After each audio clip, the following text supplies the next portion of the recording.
Save point 2. A note from the author. Hey again, guys. Time for Rosabella to get introduced into the game. You ready? Of course you are. If you want to check out character art, book trailers, and the inspiration for my work, start at this link here. I also have a ton of material for this book already posted on my Patreon. Save point 2. Loading. 85%. 100%. Rosabella.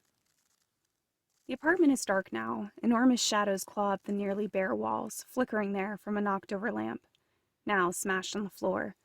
A lamp that had been intact only 15 minutes before. Dad? My heart is caught in my chest.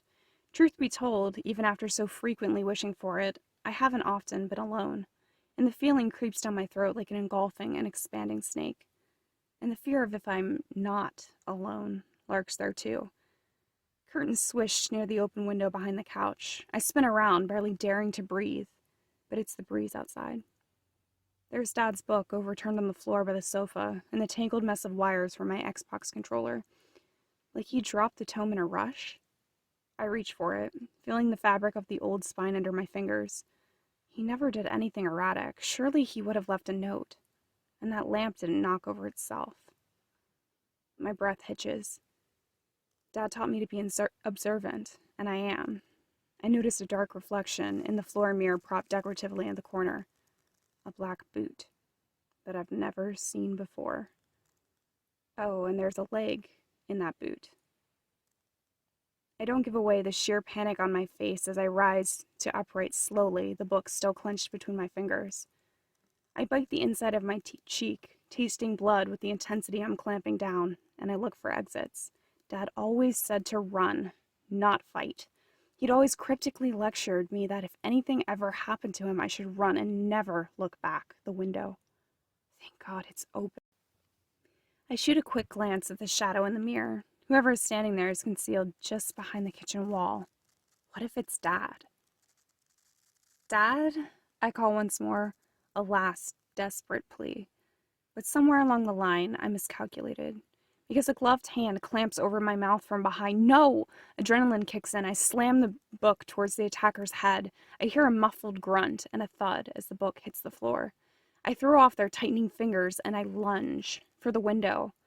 Cold air smacks me in the face. I fall through the curtains, nearly taking them with me, and the soles of my boot heavily hit metal, clanging on the fire escape floor as something hits me in the back.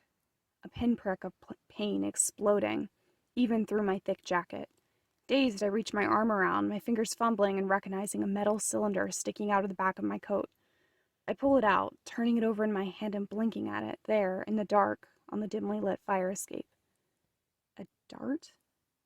My breath creates white puffs around my nose and mouth. A message flashes over my head, neon letters floating in midair. Game maker Rosabella has entered the game. I blink at the rush of words, my name, floating in the...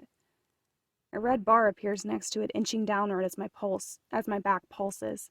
I squint at it. Why does that bar remind me of a health bar in one of my video games? Ah! A woman's scream, arms wrap around me, choking me.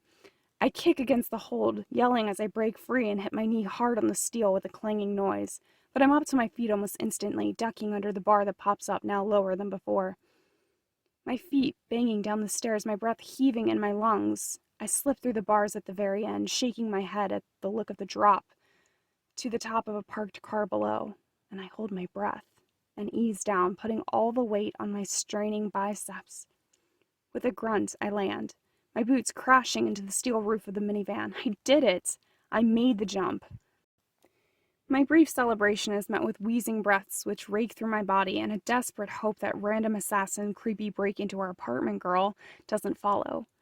Where's Dad? Did she have him? He'd always said to run. I chance a glance upward before I crawl to the roof of the van, sliding my legs over the edge to make it to the ground. But when I make it to the ground, my boots crunch on broken glass. The minivan's windows are all broken, and the sky is dark and full of smog. And it's not night anymore, even though a haze of gray darkness shadows the dark city buildings towering over me. This isn't even our street. Where am I?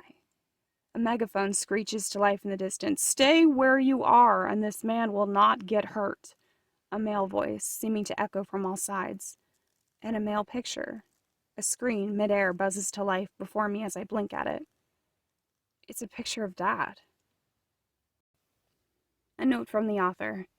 Oh, okay. Is it getting tense in here, guys, or is it getting tense? Whew. Although I've written a lot of books, this is the first time I've written in present tense. I'm loving how the action jumps off the page and feels so immediate. I hope you love it too. As a note, because I suppose that's what this space is for anyway, I am playing around with the red health bar concept in this chapter. It says that the red bar is left aligned, but it shows up as center aligned, so it's a work in progress.